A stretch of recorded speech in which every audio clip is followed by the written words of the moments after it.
Oh, eto pa mga sis, mga kuya, number 6, napakamahal ng car insurance kasi napakarami dito mga drunk drivers tapos yung iba pa nga nag-drive sila na high sila on weed kasi nga 'di ba Sin City.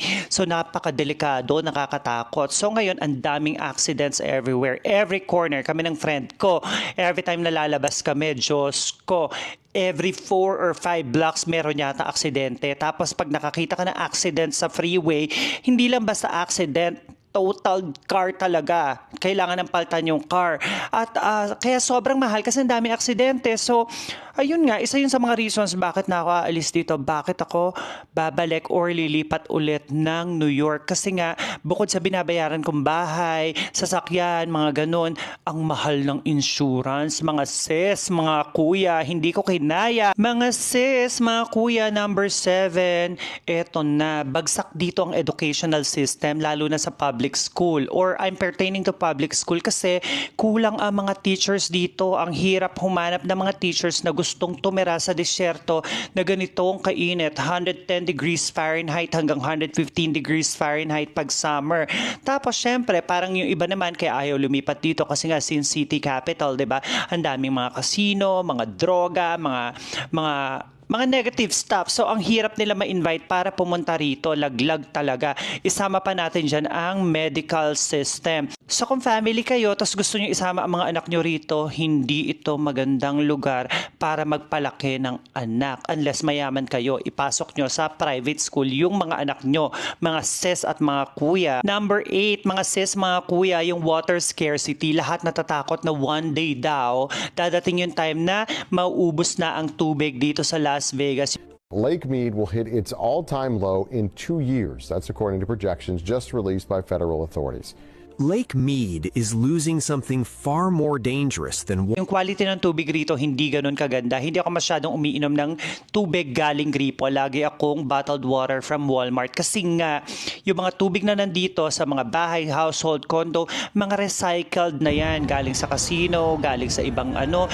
Tapos kasi galing lang sa saan ba yun?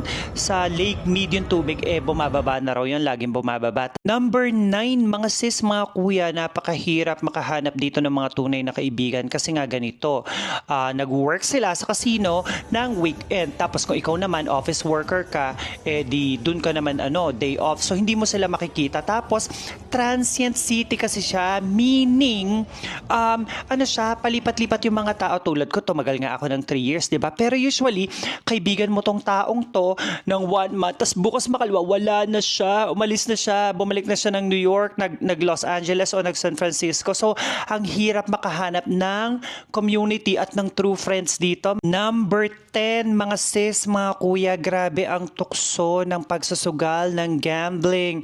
Diyos ko, lahat yata ng puntahan mo, gas station, grocery, casino, airport, merong slot machine na kumikinang-kinang yung ilaw, tapos ang ingay, parang ini-invite ka na, halika na, maghulog ka na ng pera, magsugal ka na. So kung mahina ang control mo sa sarili mo, dahil malilimas ka. So kailangan very strong yung mind mo para hindi ka malulung sa sugal dito.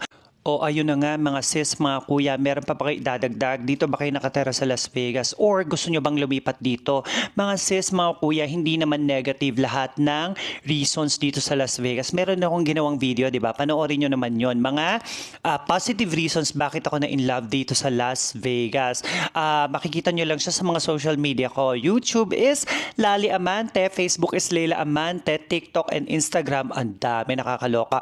Lali Amante Official. Mag-comment lang kayo mga sis, mga kuya, at kung meron pa kayo gustong makita sa babaeng lakwatsera, comment lang kayo mga sis, mga kuya, at yun lang, pack winner. Mwah!